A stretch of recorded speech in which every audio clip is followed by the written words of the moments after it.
Welcome back to the Puddcast with me, Jonathan Puddle. No Trifina this time, unfortunately, but she sends her love and greetings. This is episode 141 with my friend David Tensen back on the show.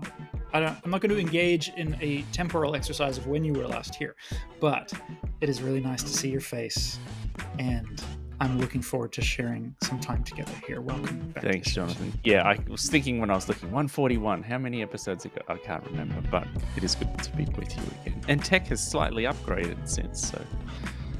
That's correct. You get to see both of our faces. We're so sorry, but we tried our best.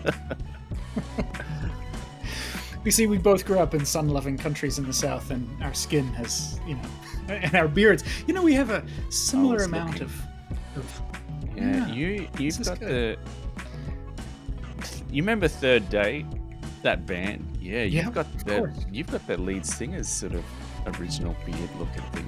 That's what I was thinking. This is good. We're already showing our evangelical charismatic upbringing credentials.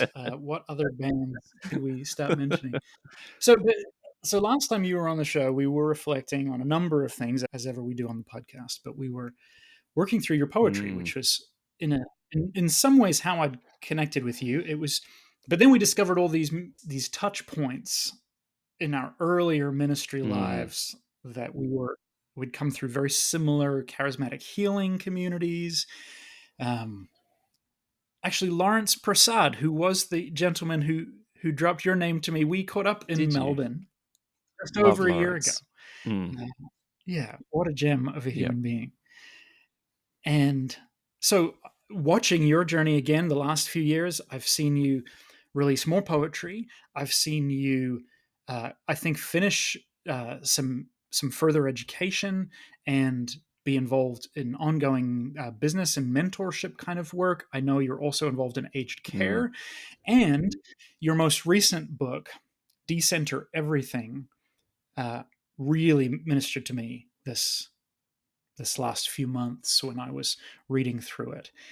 And so why don't you give us, for you'll be new obviously to many folks listening, and give us a mile-high view of who David Tensen is and what he does in 2025 or whatever. All right, yes, some context. I'm 47, been married for 27 years, got married young.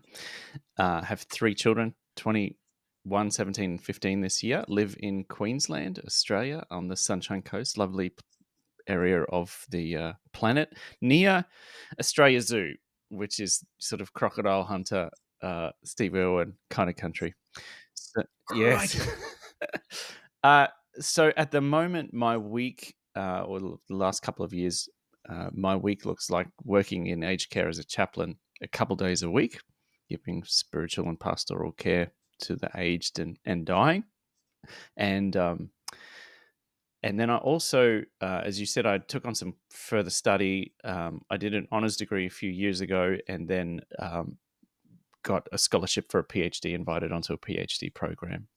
So I've been, I'm nearly a couple of years into that program, doing, research on small business, social learning, and education. I won't bore you with the details, but that gives me 3 days on campus, both studying, researching, but also lecturing, teaching, volunteering on different parts and different areas. And so, I had this thing stirring in me over the last couple of years as my children have moved into young adulthood, which for me is kind of 13 plus. And thinking about the next stage and season of life as well, having moved from a lot of volunteer work, a lot of ministry work, a lot of, leadership development training. I have a very diverse working background. Somebody's like, such and such photographer. Oh yeah, I used to be a wedding photographer. Like people just look at me like, what haven't you done? And there is a lot, but it seems more than most at my age. But that's just the way it's been. So, yeah. I've gone back to work myself in an office for the last 6 or 8 months, and my boss and I've had a new boss. Both of them are saying this, like, Jonathan Puddle's lived 1,000 lives. What is this other skill that we've just discovered? And so once again, we find similarities in our path. Yeah, I teach on this now, but it's transferable skills from basically being a solopreneur or a small business owner. And if you're running a small ministry, a podcast, whatever you're doing, you're having to be the tech guy, the marketing guy.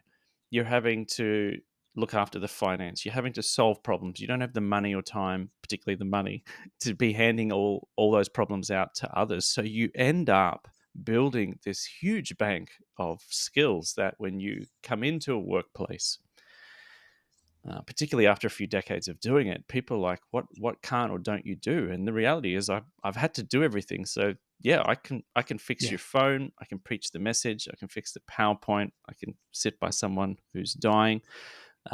We had an open day at a university a couple of weeks ago, and I was in one of these stands with all the academics, and I was in the graduate research school, which means you're looking for people that might be interested in doing a master's or PhD. And in Australia, I don't know what it's like in your neck of the woods, but here you can do it for free. Like a lot of it's for free. Well, it's not no, like that okay, here in my neck of yes, the woods. it's fee free. And you can even get paid for it if you get a scholarship. So we have this big open day, thousands of people there, and they're just standing at the stand. And I'm like, I'm just going to go and find people to bring them in, and you just do this out. You do the pastor thing. Hey, how you going? You ask the young kid, what are you looking for studying? Oh, I'm thinking about doing computer. What about you, Dad? Oh, no, can't afford it. I said, did you know it's free? What have you done before this? Oh, I just finished a master's, an MBA. I'm like, you could do a PhD. Like, what? All right, come on over. I got 90% of the leads that day. They're looking at me like, what? Who the heck are you? I'm like, well, I haven't been here in this institution for 3 decades, which is why I'm still a boot kicker at the bottom. But we have these other skills, Yeah. It's cool though. It's nice to bring all that, and a shock to some people. I imagine that's what you're going through. Yeah, that's right. This journey back into a corporate job, as I've mentioned before a couple of times on the show since then, has been this really surprising gift that I did not see coming, and am just so thankful for. But we're in this season of life now that is so very different from any point where we've been recently. We are not in any traditional ministry role. We are attending a church when we attend it. When we're not there, we are walking to a little local church right in our neighborhood. That's a bunch of white-haired folks that are just very sweet, and we're like fresh meat every time we walk in, and they're all so enthused. And it's like small and super low key and kind of wonderful. And we're just like been really dialed into our teenagers, and I think we like didn't really realize how quickly they were growing up. And I remember my father battling clinical depression for decades. Right. This is before he came out of the closet, and there's so much obviously tied up in his sexual, mental health, spiritual, emotional, human journey.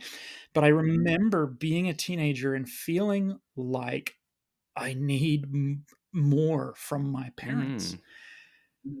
But I'm not going to ask for that. That's weird, man. And I didn't even have, only now do I have the language to say I needed more from my parents, right? Like I remember feeling overwhelmed and confused, and all this masculine pressure to be cool and stoic and all these things that we know about, the last few generations of masculinity. And I'm finding myself wanting to give so much to my sons and my daughters, and really also scared and confused and like not having a path or a roadmap. And And I think one of the things, I know I'm really casting a wide net topically right now, but thankfully, I have a really good relationship with my parents, Mm. and the relationship has only improved over time and has only deepened and gotten richer and more vulnerable. And um, I'm recognizing how profoundly rare that is. And I'm part of what so grabbed me in your book, Dissenter Everything, was this early topic that you lead in, that so many of us have functionally lost elders in our lives, wise, grounded voices that would pour into us in some capacity. And I have felt that lack. I know I just said that my parents are wonderful, and that's true, but my parents live far, far away, and we've experienced that loss most acutely in church and in local Yeah. community and other family beyond my own parents. And so this sense of desperately trying to give my children more, trying to navigate my own midlife as I'm arriving in it. We have been to 3 funerals this Mm. summer and realizing that's probably going to become a more normal rhythm as more and more of our friends' parents fall ill. And part of me going like, I really imagined I really miss my grandparents right Mm. now. I really miss what it felt Mm. like to have an elder like that I trusted pretty much Mm. intrinsically, and that seemed to have such grounded wisdom. Again, I want to honor my mom and dad. I can turn to them, and I do, and we have this rapport, but they are not physically present to me. And I wonder if you could just unpack a little bit for us, boil down the ocean, this age and stage that a lot of the listenership here are finding themselves Yeah. in, offering kind of sandwiched. We've got children and teens, we've got aging parents, and so many, I think, will identify with this thing of like, what happened to our elders? Where did they Mm. go? Yeah. So we'll go backwards. Where did they go in the book? The book's a provocation. It's uh, born out of a bit of frustration at this stack of research in there. I lean on some other writers and thinkers and frameworks in there, including the life model, Dr. Jim Wilder's stuff, Dr. Bill Plotkin's, um, Stephen Jenkinson, people who write and work actively sort of in this space of uh, psycho- psychological developmental psychology, right? So the stages of life that you go through, but to do it from a psychological, spiritual, emotional, and even ecological perspective of, and to think everything not by way of chronology or age, but through maturity in those areas aforementioned. My academic language keeps falling out. So I think one of the things is, where did they go? I open the book painting a picture which in a way is a get out of jail free card for the boomers and the boosters, the boomers and the builders, who are sort of that 1964 to 46, and then so anybody 1964 onwards really, or backwards if we can say. Um, they went through 2 world wars. Um, so we have this perfect storm. We have a strange system here. First of all, we live en masse. We're living older and longer than we ever have before. I mean, I think, you don't quote me on this, but I think penicillin alone increased life expectancy by 15 years. So we are living some 25, 30 years longer en masse on average than anyone did before the year 1900. Uh, Yeah, wow. so that's new.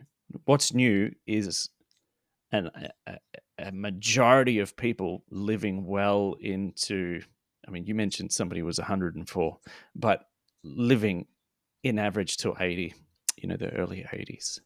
Now, lifespan and health span's different, and people have different things, but just statistically in the West, it's just a given. So that's very new. We've never been here before. We've never had billions of people over the age of 50 like we do now. And in some countries, that's an issue, is that there's no younger generations being born. Birth rates are going down. That has to be remembered. But we got partly here into this place of immaturity. We had 2 world wars. We had the PTSD. We had men and women on the front line, but a lot of women here at home. And you think about all the wisdom traditions that and the presence of present people, because when they came back, so many of these men had PTSD from the front line, and women had it just living out every day, trying to keep their countries going while the men were abroad. Then you had the industrial age come, and instead of being more of a person, we could have more. We've lost everything. Let's rebuild, and we just kept building. Like, we just built on. The house was fine. We needed a bigger house. We needed cars. Fine. We needed 2 cars. So consumerism came into part of that as well. Technology, of course, played a role in this, and so did our institutionalization of our aging population, aged care ghettos, nursing homes, because we're too busy, and we don't. It's not like we don't have the space, because a lot of people do, but we moved from being multi-intergenerational families in the West. Everything I'm saying here is largely a Western problem, because 80% of the world listens. Yeah. They're like, what the hell are you talking about? I live, my grandma lived with us, and I'll be living with my grandkids. But in the West, we're here now. And that is for us now, for you and I don't know how old you are. How have you ever? 39. 39. Yep. So you're heading to 40. But you guys started early. You've got kids in their teens, right? Yeah. Yeah, my eldest is Yep. 16. And so we're moving into this past parenthood, you know. Now, what do I mean by that? In the book, I use the framework, which I really like, which is the life model, which goes from infant to child, child to adult, adult to parent, and parent to elder. So after you've finished parenting, if you've done the maturity journey through life properly at every stage, ticked the boxes, got the healing, integrated what you need to, you should be going from parenting to eldering. And so the book asks, what would that look like? And I really pitch, I said, we kind of have to, we have to elder without elders. We have to learn today what it means en masse to be actively eldering in a way that brings life, in a way that is companioning, in a way that decenters our ideologies around God, our ideologies around having to be heard, our ideologies about having to know everything, our ideologies around death and the denial of death, and our ideologies around consumption. The book has those sort of 5 decenter chapters, and we find ourselves now at this point, and I suspect, like you've just confessed, where are the elders? Where are these people who are ahead of me? Because I feel, and I felt probably around your age too, and part of this, I think you and I know, is because you and I had in previous ministry lives and other things had been quite intent and intentional, and in environments which focused on spiritual, relational, emotional maturity, which is not everybody's environment. But while that's your environment, that's what you focus on. Like, I've seen pictures of your eldest son on Facebook. You're in an environment where you're working out all the time. I've got 2 boys too. The protein consumption is en masse. They focus on that, and that's what's growing in them. That's their environment: friends, school, YouTube, everything else. Our environment was healing. So here we are at our age, and you look ahead and you're going, I know 60, 70, and 80-year-olds that are, and this is talked about quite a bit in the book, but I'm echoing other people's voices, that most adults today, older adults, are still emotionally and maturely stuck in late adolescence or early adulthood. Right. And so we go past that and we're looking ahead and we're like, where the hell? Like, I've got glimpses of some people, and you've mentioned too, I've got some distance to some people. And I don't want it to be hubris and pride. So I'm always watching and I'm always being careful of this. But, I went to my university library online and I searched for the word parenting, and I got 250,000 results in the search from Yeah. papers, articles, magazines, journals, parenting. I wrote in eldering and I got 1,000. Right. So there's a 250-1 ratio, and most of those were written by people whose last name was Eldering. Now, I know that's it's true. So I know that this is a new term, but why? Like, because you and I have been intentional and are a part of this huge generation and army. I read the other day that millennial parents have would spend 3 times as much time with their children than their parents did with them. Wow. So we've been really intentional, and I'm enjoying parenting. I love the reward of seeing my Yeah. kids, bloom and blossom and thrive and struggle and build resilience and all the difficult things and everything it's taken to be a sacrificial present parent. I have loved that, and I'm like, what's next? Is it just a caravan and everyone pisses off, and I'm just think about getting a career and trying to bank as much as I can so that I can travel the world and consume, and it's all about me. It's been Be a about them. 60-year-old Yeah, teenager. see how many pull-ups I can do. That stuff that is there on mass. I look ahead and I'm like, that I don't want to. That seems like a regression. It's retirement without ripening, and I don't want to go there. Ripening. Yeah, you talk. Okay, one of the things that struck me was this. Okay, I'm going to butcher it. So you use your language, obviously, back to me. But it was like this embiggening or broadening or deepening of soul. That, and there you just use this language, ripening. And I remember when I came across that line, I was just like, oh, that is what it has felt like the last 16 years. Sometimes kicking and screaming as my soul is stretched open, and I'm also then realizing, okay, my wife's body has already endured this. This is just now that I'm having to use this terminology and understanding myself. But I really hope and want my soul to keep getting bigger. Yeah. I want that so bad. And you know it when you encounter it, right? Yeah, 100%. Yeah. The term I use in the book, the technical term I use, is a fat soul, which is Yes.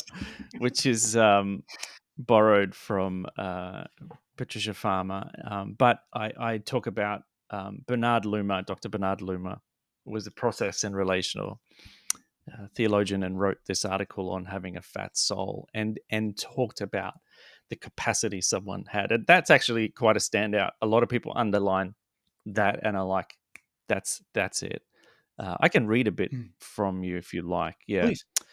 Consider I'll throw with a couple of examples. Consider the retired business owner. He struggles to relinquish control of the family business. He views his adult sons, who are educated men in their 40s, as incompetent teens. He believes that his ways, forged in a different economic era, remain the only path forward. Or maybe the former schoolteacher who insists her grandchildren should learn, look, and behave a certain way, transforming what could be centered and peaceful demonstrations of loving parental support into instrument of control every time she visits her daughter and grandchildren. These aren't personal foibles.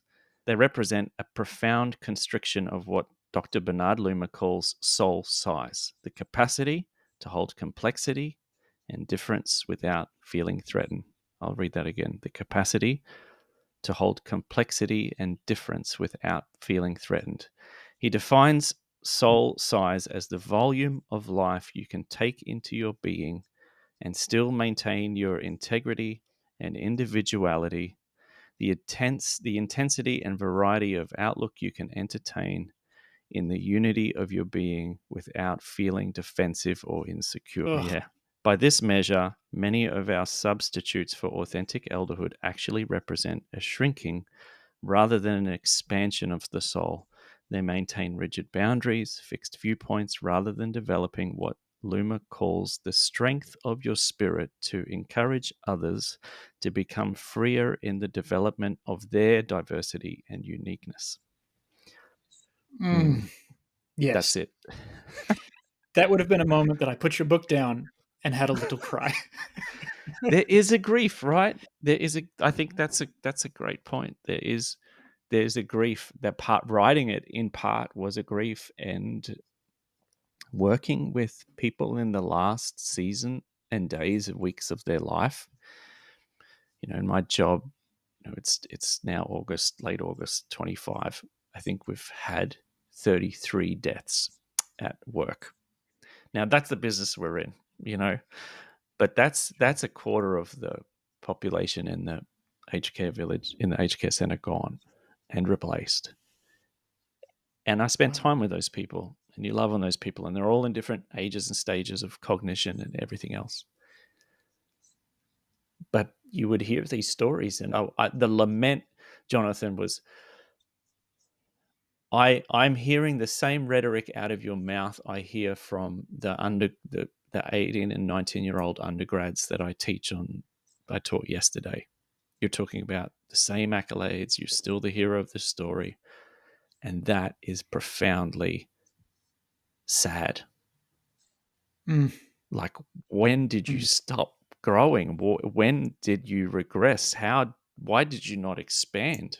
Why are you still in the center of this circle and the hero of this story? And why are you so desperately clinging on to even these last days, weeks, and years instead of being able to be expansive? And it just became quite apparent, the contrast there. It can be grief. Yeah. But I think grief is absolutely a part of it. I think there's also a longing, right? Like when I read that, it was like a goalpost. It was like, there's a blurry Polaroid of where I want to target this ship.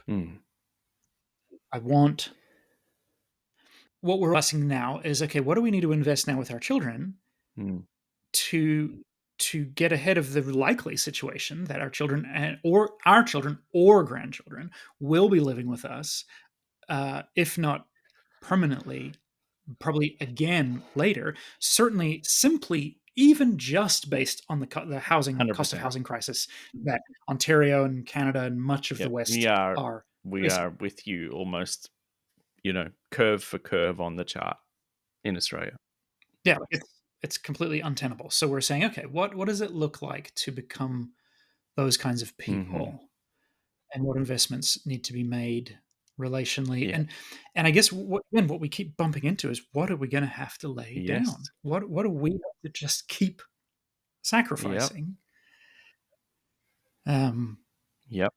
Okay, you used the word companioning, and maybe this is a bit of a pivot, but I think it's going to flow. We, in the present season again that we're in, we've got a lot of pain around us. We are pretty whole as a family, but two of our best friend couples, like ride or die, very close couples, are navigating divorces that are both very painful. And we've been walking with those couples in varying degrees, but that has been a significant close proximity pain, and one that we can do very little practically for. Then Trifina, who's not here on the show, I'm not going to share is her story to share, but they're some of our closest friends. They're navigating some things that we can't help with. We can pray for and be here. And then there's these funerals. We've had a friend my wife's age, our age, who died of mesothelioma, a rare and aggressive form of cancer, at 44 years old. Went to a funeral Wow. yesterday for our friend's father in his mid to late 70s. And then Maya's last remaining grandparent died at 104. So we've had 3 generations, 3 funerals. And again, it's been provocative for Maya and I how little we can do to help. In at least in the very practical, sacrificial, giving ways that the last decade of our lives has been typified by. We knew what it meant to love, and it was often to do with our availability and our logistical offerings. Yeah. And now it feels really different. And you use that word companioning, and you've used this term eldering, and I'm curious where your experience also, yeah, just being in aged care. What's it, how does it work to not be able to heal the fact that we die? Yeah. I think first of all, three funerals like that is can feel like a lot. Yeah. And it's just going to keep going. Right. And one day people will stand at yours and mine. Yeah, I had not thought about that much until this Yeah. summer. Yeah. Because it is absolutely 100% inevitable. But there's the chapter on decentering death. It's a play of words, but we have decentered death, as in we've denied it, you know. So I borrow a little bit from Ernest Becker, who wrote the book The Denial of Death back in the late 70s.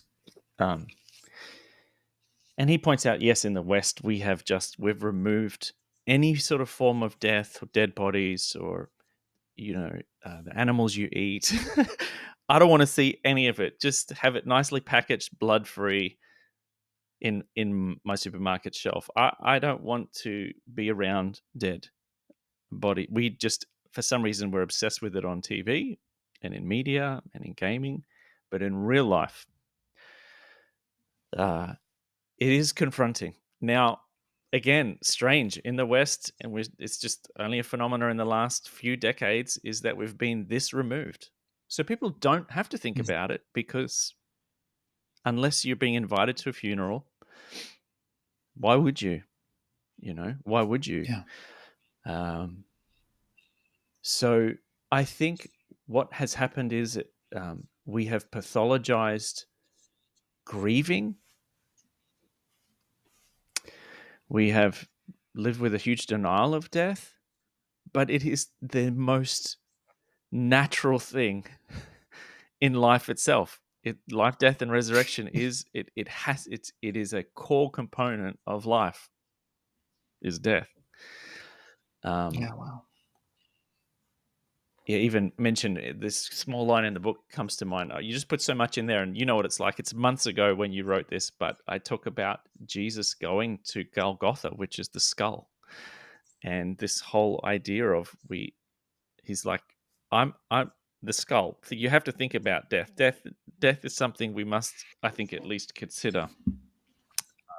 And they're scary looking They skulls. are. But, the great philosophers used to be there. And I have some beautiful colleagues in aged care and at university, but particularly in aged care, who are Nepalese or Indian. And, by the time they've come over here and they're starting to work, quite a number of them have seen their fair share of dead bodies, grandma and granddad and uncle this, because a lot of them die in their home. So today, 80% of people die outside the home. They pass away in a hospital or an aged care center. In the year 1900, 80% would die at home. And if you're in a multi-generational home, you just wake up one morning and grandma's dead, or mum is dead, or your brother's dead. Even the amount of people that died before they were 5 is like, so we just live in this place. And it's a long way around this, but it's important for us to recognize that we're here for a reason. Yeah. It is easy to stay away from it. But I found working in aged care and actually embracing, even doing some study around thanatology, which is the term. It's where the word Thanos comes from. He's the god of death. And so thanatology is the study of death and dying, has kind of normalized it because it should be normal. At the university I work at, we're going to be starting a death cafe where you drink tea, eat cake, and talk about death, your own, others, Wow. to normalize it, to be prepared for it. And it is confronting, and for goodness sake, it's supposed to be. Wow. Some would say until you really are prepared to die, you can't really live. You don't have a value, Sure. not just a value for life. And it's interesting in aged care too, our job is really to give people a good death, which sounds morbid, but it is. I mean, it is. That's what it's about. Not a bad, ugly, lonely death, but a good, kind, pain-free death. Yes. Would you not want that? Or do you want to die alone and in pain? There are some of the harder things. So then of course comes grief. Yeah, the grief from death, from loss or anticipated loss. And so in the book, I present a framework called companioning, which has also in some countries become an alternate word for spiritual direction, that people become companions or they're trained in companioning.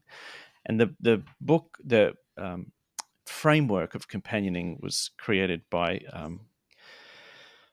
Alan Wolflett, who's the director for Center of Loss and Life Transition, and he has 11 tenets of grief, of companioning, and he suggests that when you're with people who are dying, or with people you can't do much for, or then you move away from a therapeutic, fix-it kind of thing to just being a companion. I can read a few if you want some of the tenets. Yeah, please. Companioning is about being present to another person's pain. It is not about taking the pain away. Companioning is about going to the wilderness. Don't like that. Sorry? Don't like that? No, don't like that? No, neither do I. Codependency dies hard on the first tenet. Companioning is about going to the wilderness of the soul with another human being. It's not about thinking you're responsible for finding the way out. Companioning is about honoring the spirit. It's not about focusing on the intellect. Companioning is about listening with the heart. It's not about analyzing with the head. Companioning is about bearing witness to the struggle of others. It is not about judging or directing those struggles. Do you want me to keep going? Okay. Yeah, let's just dig this hole a little deeper. But I feel like this is in some ways this is one of the answers to the earlier, like the embiggening of soul, right? Like this is, yes, these are useful targets for us to meditate 100%. upon. Yep. And we have these on the wall in our chaplaincy office because what can I do? You have lived 80, 90 years.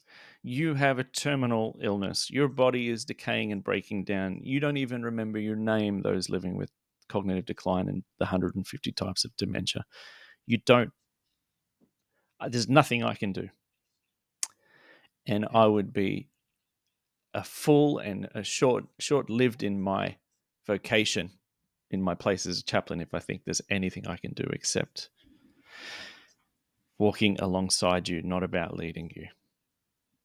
Discovering the gifts of sacred silence, not filling them up with words. Companioning is about being still. It's not about frantic movement forward.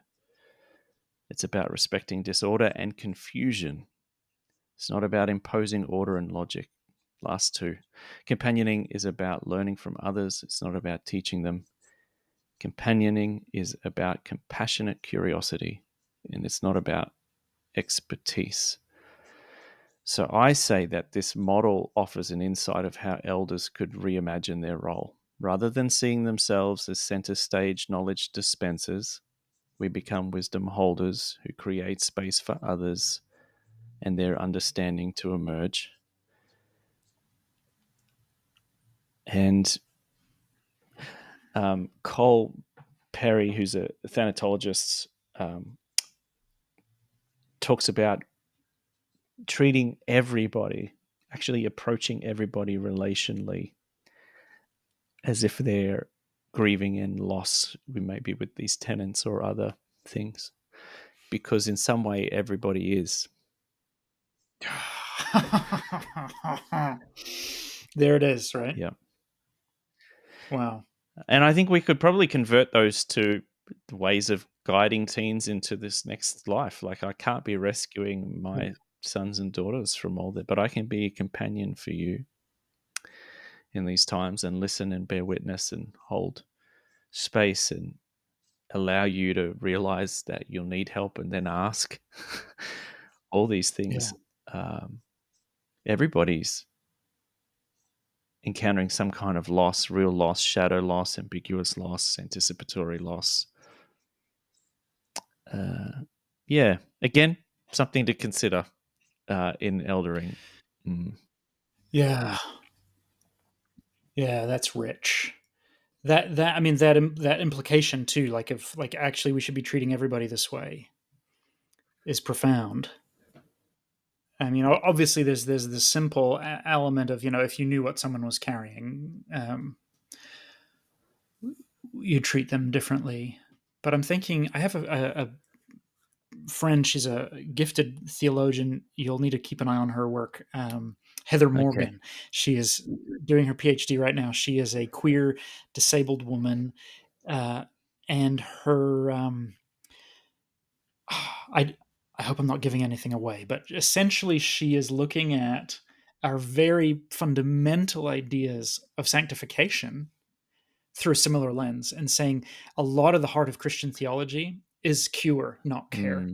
And um, Christian modern evangelical theology, let's define that a little bit more. And God is actually not looking to fix us in the ways we have often been told God is. Yeah. But that God would come alongside also. Yeah. 100%.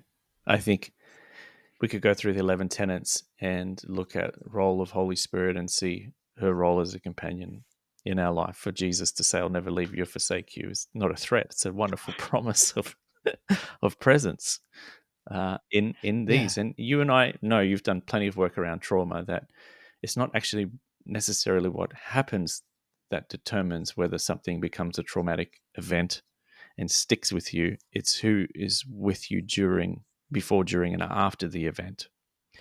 The resources you have. Yeah. So, and you and I have both experienced those moments that I could have been stuck in, but I had the presence. I acknowledged and felt, and God came. And God displayed God's self, and I went looking and acknowledged God's presence in that moment. And then can we be that for somebody, including talking about friends that you feel helpless around? I'm here if you need, and you know that. We've just let us know, but not try and fix or rescue, but be a companion and a witness in some hard times. Yeah. And I think those kind of elders, they're out there. There are definitely people like that. They're not writing books and they're not doing 100 push-ups on Instagram, and they're not, they're just there, Yeah. Quietly companioning. doing the work. Doing the work. Absolutely. And I think too, the journey to companioning is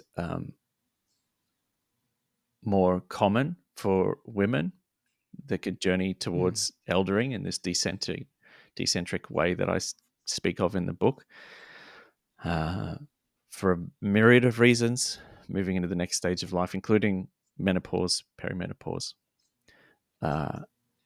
This is a a calling and embodied reality that more women than men live in. Yeah, I think there's more women elders, true authentic elders, people that are practicing eldering than men. Yeah, in the West. Anyway, I can say that much. That makes sense. That makes sense.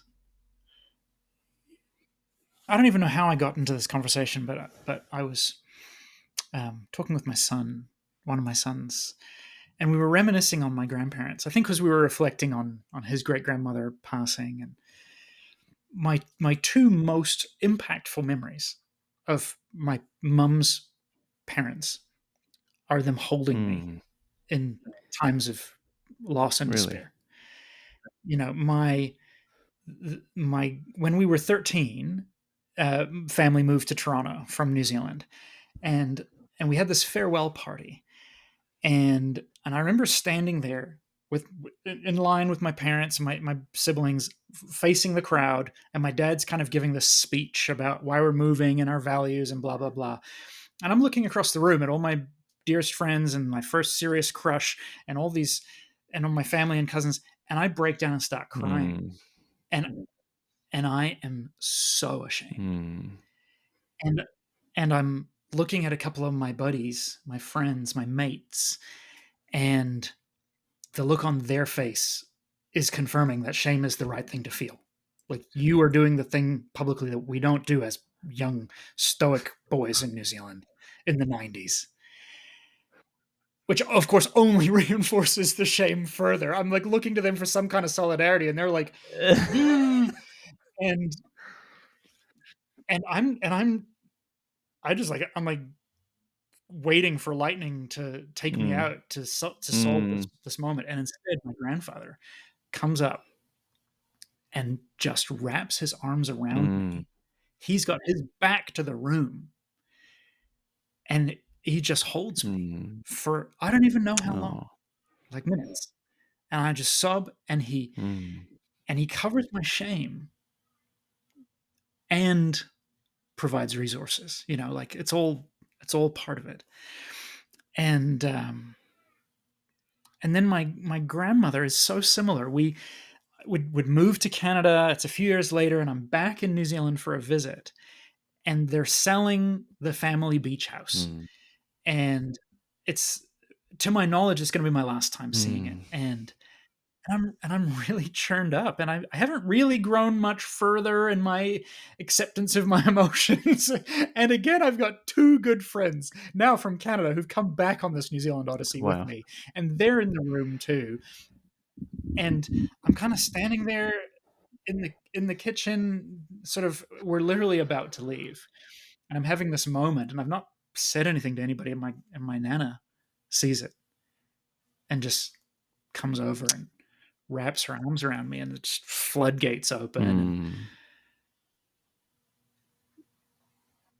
like I said earlier, you know it when you encounter it. You know a fat soul when you meet one. Exactly. And I so want to be that kind of safety. Yeah. For my children, my grandchildren, my hopefully great grandchildren, along with whoever else that we come across on the journey. I am scared that a day will come when I'm like, nope, time out on the sacrifice. Yeah. This is Jonathan time. Yeah, seriously. Like, I'm ready for my paycheck. Can I borrow the nut? Can I have nut? I feel a measure of fear about that. Why? That one day I will buy a motorcycle and say it's my turn to live the good life. Because right now, that's mostly what I'm being modeled. Again, not by my actual mom and dad, but by the culture, right? Yeah. The neighbors, the folks on my street. It's like, yep, well, I worked good and hard for this so that I could now go and party. And is that done at someone else's expense, do you think? Like, why would you not want to do that, and how do you draw the line between what might be fair, just, good, and self-care and reasonable, and what's excessive, consumptive, childish. Oh, yeah. Yeah, I have no Nah, same. idea. I'm not in that boat today. And I'm literally talking to ChatGPT and half an hour before this call, uh, planning out how much I need to have saved for, and I'm like, "What kind of lifestyle am I gonna wanna have?" And it's asking me, like, "And how much do you intend to give to your children? Mm. And how generous do you intend to be in the later years of your life?" And I'm like, "AI, leave me alone." Oh, that's interesting. That's again, there's a cultural nuance with that. In some cultures, I think some of the research I did in some Nordic cultures, the government rewards you as you move on and you give it away to the next generation while you live. So if you give X Yes. away, Yeah, because there's a death tax if you live in right? Finland, and if you don't give your money away before you die, it will be hosed in Yeah. taxes. But if you do it, there's still care around. Now, in Yeah. Australia, we have a really good aged care, system here. It's exceptionally good on world standards. There's holes, but my gosh, it's profoundly good. I have some American colleagues who, one of them just returned home to bury her mother at the start of the year, and we're just going through, the money ran out, she wasn't insured, or just traumatic, just terrible stuff that just doesn't happen here in Australia because of just things they set up many years ago. But it is a concern that, that question of what will I have left, is a question we tend to ask because we have to be self sufficient all the way to the end. God forbid we ask help or live in an Oh, yeah, intergenerational true. home. But as you opened up with, I finished some of the book. The last chapter in it is decentering consumption, which was hard for me to write, which I open up with just because of the way life has been. In fact, I go to part of my sort of spiritual care is going to a men's circle. I go to a men's circle here. I've been part of the Center for Men and Families, which is kind of an offshoot of Richard Rohr's stuff here. So I Mm, sit yeah, in a circle of men, and at 47, I'm the youngest there, and many of these beautiful men, elders, true elders, are, and people at different maturity stages of life, but I'm the youngest there chronologically. And the other day, I just lost it in the circle. I'm like,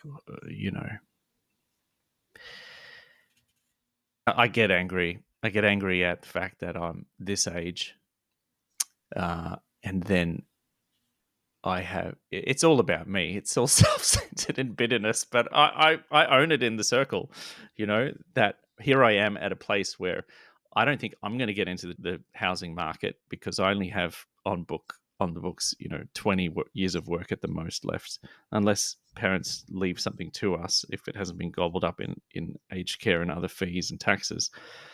I don't think I'll get in the housing market. And then I don't know if my kids will get in the housing market.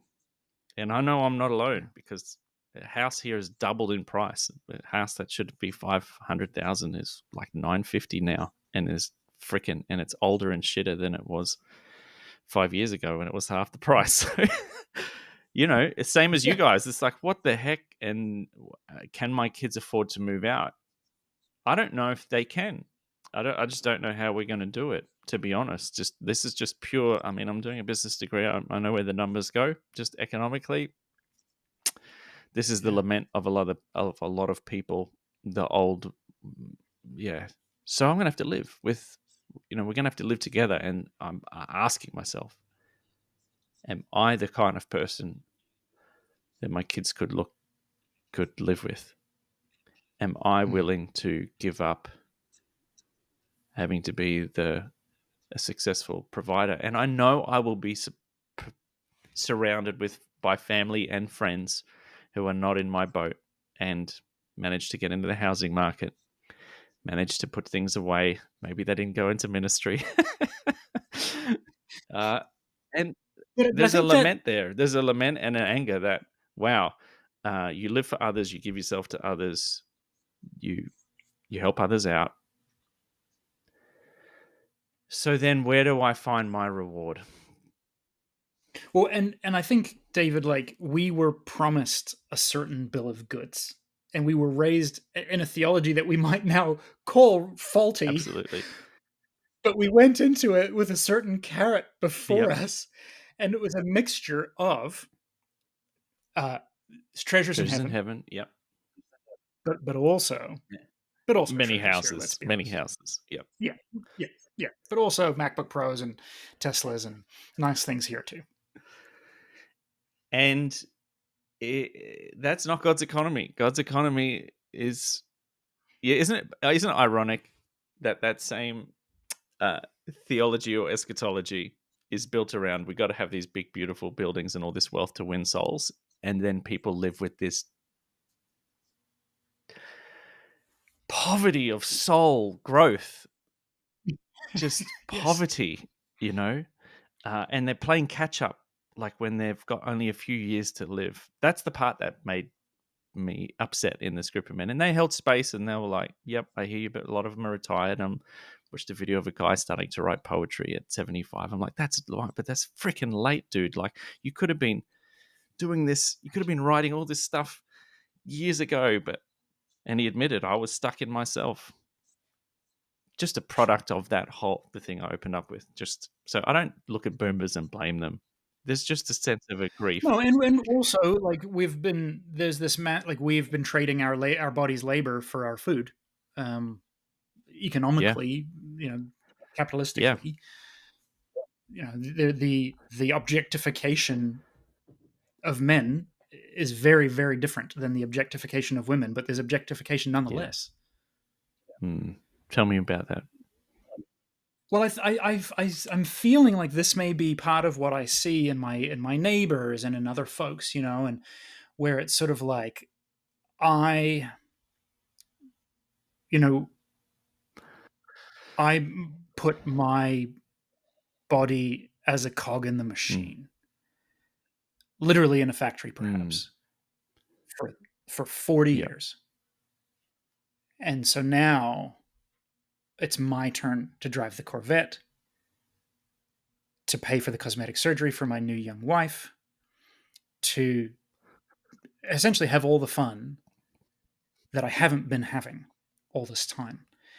And there's again a big part of me that I'm like, I would not begrudge a person their fun No. or their No. Have pleasure. fun. Go for it.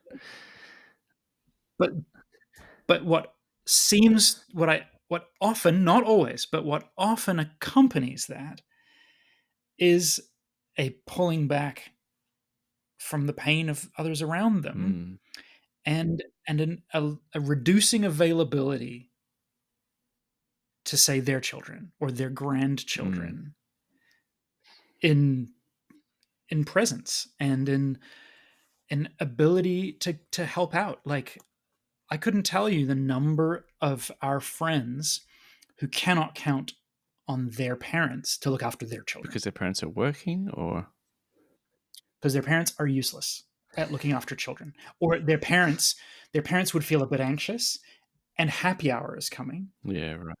and it would kind of crimp their daily Mm. schedule, An inconvenience. or it's inconvenient. Mm. It's inconvenient. Now, I tell Dad when it's his turn, and he books a flight and comes here, Wow. and we make that work because he lives far Yeah. away. But I've got friends telling me, you have no idea what a gift it is that your parents are actually even capable or willing to look after their Yeah. grandchildren. Yeah. Yeah. That's here. I can witness to that in my family and extended family. Yeah. And I'm sure this sounds to some like we're ragging on No. people, but again, it's more just No. like This is the reality. This is fact. They didn't have we parents want more around for because them. some of them didn't have grandparents around because they died in the war. So here we Yeah. go. Like, Yeah. but that is interesting. The objectification of men and men's body. Yeah, I do not blame men for thinking and feeling that way, because some of the narrative is you will earn millions of dollars across your lifetime. An incredibly small portion will go to you. You'll probably die before your wife.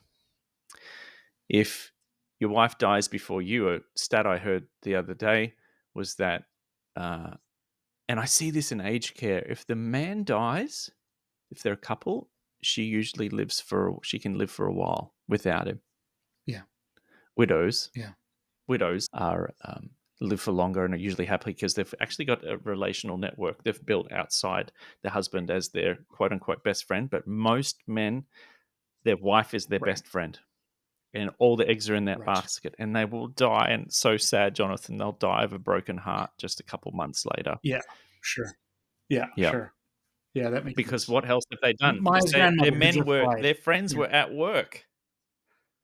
So Yeah. unless they got Yeah. integrated into a men's circle or a men's shed or part of a fellowship in church, which is one of the greatest gifts in those areas, or in sporting clubs, and intentionally go out and build friendships sacrificially, like Yes. freaking get on a plane and go visit your friend, Yeah. unless Yeah. they do that. But you're witness to this. You've 4 children, was it? Yeah, Mm. you just Yeah. just takes a lot of time and energy and effort. Uh, yeah, can feel like that. And a lot of jobs, a lot of really difficult, dangerous jobs are done by men too. They're last in the lifeboats, first to war. It's part of the narrative, the warrior narrative too. True. Yeah, True. Even that's been interesting to come back into the workforce and to say in my job interview, when they look at my resume or my career history, and they've like, you've been a director of multiple departments before. Now you're an IT. You're going down to an IT manager. Doesn't that feel like a step backwards for you? And I was like, I remember being younger and desperately needing to climb a ladder and prove yeah. myself. Sir, I don't have anything to prove to anybody. He's like, what are you looking for in your working life, Jonathan? I'm like, I want to be treated with dignity, and I want to contribute solutions to interesting Mm, problems. And my our CEO is kind of looking at the other team. He's like, this guy interviews well. Yeah, let's give him the job. that's awesome. I'm like, Well, I think I, you're owning the season that you're entering, hmm, which is your I autumn hope so. season, right? Yeah, see, when your you wrote summer. that in the book, I Yeah, felt terrified, yeah. but I actually love autumn. Yeah, so do I. I I actually love love this. autumn. I love going somewhere and they're like, "What? You can sing?" "Oh, yeah, I used to sing." How can you fix that?" "I used to do that." But why aren't you running this department?" I don't want to. I'm done. I need to make room for you. People in their spring and summer Mm, need these positions more than me. I need to shed my leaves. I need to become bigger. I need to decenter myself. I need to I can't be consuming. I need to be dispensing and making room and giving space and encouraging and honoring diversity.